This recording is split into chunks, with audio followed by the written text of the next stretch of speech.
Rabbi.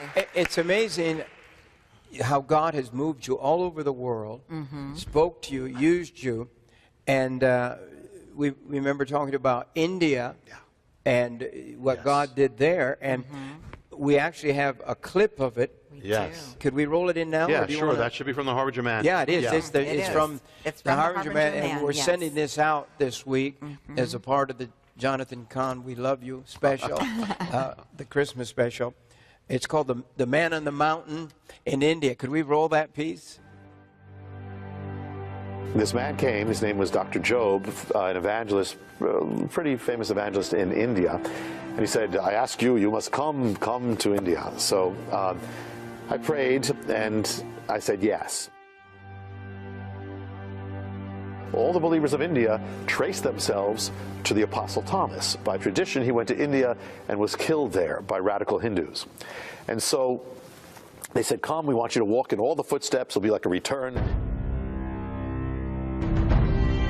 It was the most dangerous thing I ever did in my life, ever. At a time when a radical government took over and Christians were being killed. And here they have me as this lightning rod, representing the bringing of the gospel. Finally, we got to the center of where we're going to minister.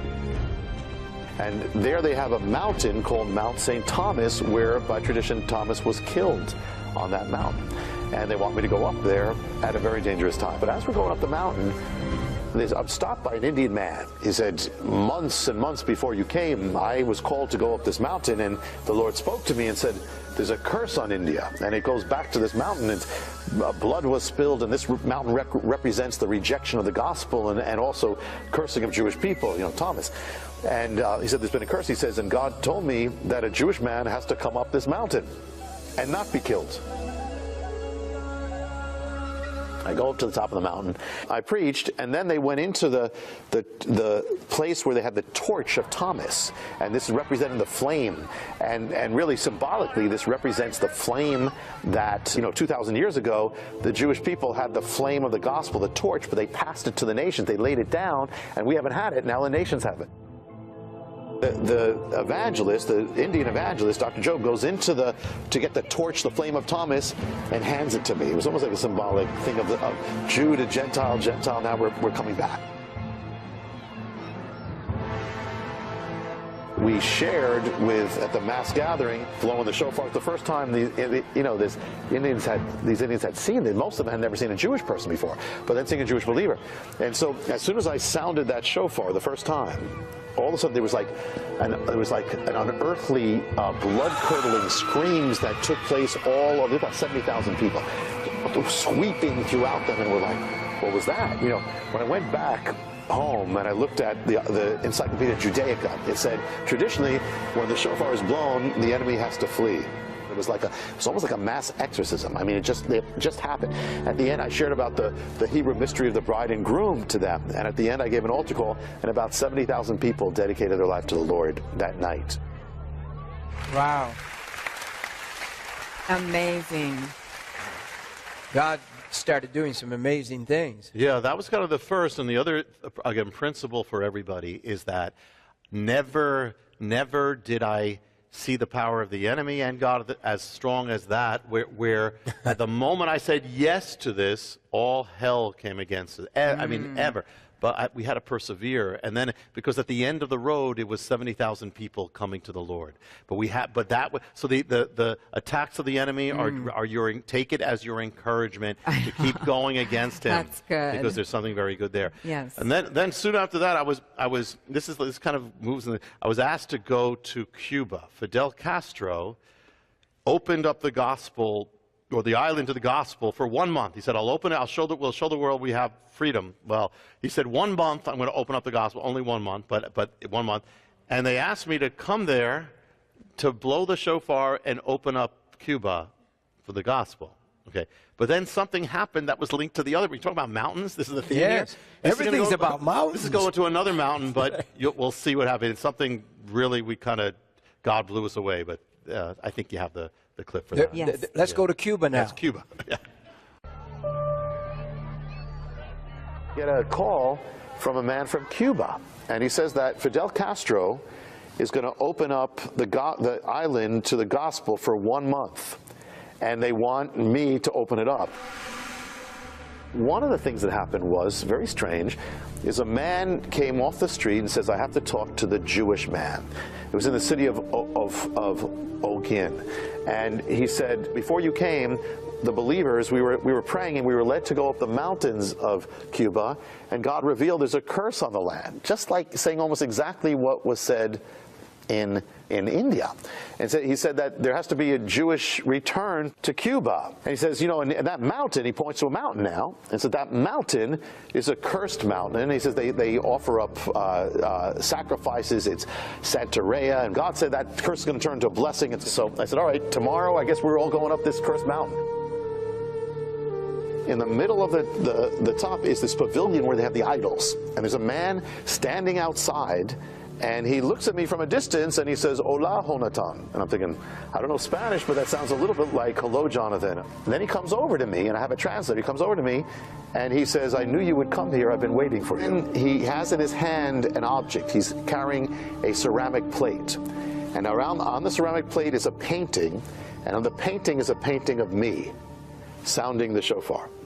He says, the Lord led me to paint this painting, put it up in the pavilion of the idols and the gods. Something happened that night, though. The leather strap, which was new, broke apart. The plate came down and struck the head of the chief god of Cuba. That morning, the worshipers of these idols came up and opened up their pavilion and found their chief god on the floor. And they found next to it was this plate of this Jewish guy with a shofar, and it was the shofar, it was just where the sound comes out of the shofar that struck the head and literally removed the crown of the idol. People there took it as a sign from God. A while later, a pastor from the city of Cahn came to our congregation and said there's revival breaking out in that city. He said the people are coming to the churches, bringing their idols and saying, smash our idols, we heard what happened on the mountain. So there was literally revival, and the revival that was there in that month that Fidel Castro opened up the island has never stopped. Wow. So God was showing you supernatural, I mean, really supernatural things that he had to go before you to prepare. Yeah. What I found is that it's like when you follow in this way, you step out in his will. Every time, it's like you're stepping into footsteps that are already there. It says he's prepared works for us. Before we even get into them, we enter into them. And so it was like a destiny that was, there haven't been for 2,000 years, God called the Jewish people, we were supposed to be messengers of the gospel. That's what we were supposed to do for 2,000 years. We haven't done it. I mean, we did it at the beginning, but haven't done it. But the age can't close until we come back into that harvest and do it again. So it was almost like the footsteps were waiting for us at every moment to step into them. And then it's like stepping on a supermarket thing. You step on it, and then the doors, everything opens, prophetic, And so this was, the other thing is that how real God is. We weren't thinking about it, neither were they on the mountain, but you read in the Bible, it speaks about, when they brought the ark and then into the Philistine camp, and the idol of Dagon was struck down with the ark. Well, they weren't reading that there, but the point is that, and people say, well, Mom, that didn't happen, that's a story. It happened because we saw the same principle happen on that mountain. The idol was struck down, but the same way, So also one more thing in this thing, and I think you like it, because this is the master thing of God. It all goes, now it's going to go from Cuba to Nigeria to Africa. And what happened in there is going to lead up to what happens here. So God's going to take me to a place I had no idea where I was going. I had no idea what it turned out to be. And this is the last part of that, which is Nigeria and the gods. Okay, let's roll that. So I'm ministering in Nigeria the next month. And they put me on a stage, and in back of me on the stage is this painting of me blowing the shofar that looks exactly like the plate that struck the head of the god.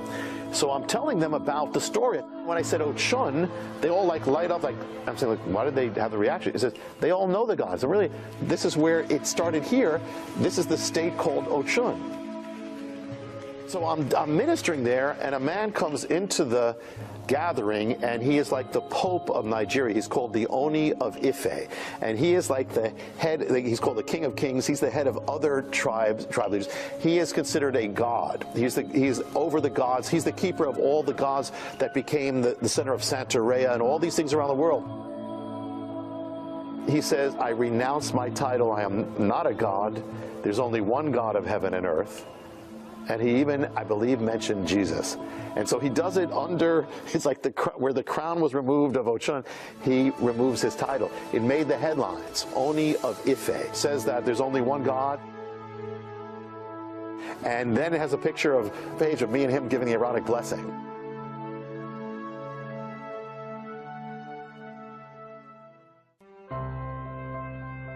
So we go to the shrine where all people all over the world come to worship Oshun. We see there's a woman following us in a robe. She's the high priestess of Ochun. One of our people there, asked her if she wants the Bible. She says no, but then she asks again, and she accepts the Bible. So I go back to the high priestess, and we have her interpreters and her attendants are around there, and I have an interpreter. And I show her, I said, get that newspaper, because that's like her pope. I said, look what he's saying. There's one God, you know. And I start sharing with her about the Lord. I'm sharing and sharing and sharing. Finally, at the end, I said, do you want to accept the Lord Jesus? She says, yes. I said, let me pray. So she prays, and I make it a long prayer. She prays to receive the Lord, renounce all the other things. Where right after that prayer, she's like literally glowing, and her attendants prayed with her. And at the end, I said, you know, God's going to speak to you. He'll speak to you through his word. And I'm just opening, I said, you know, look, I open it up, and it opens up to the people who dwell in darkness have now seen a great light. Amazing.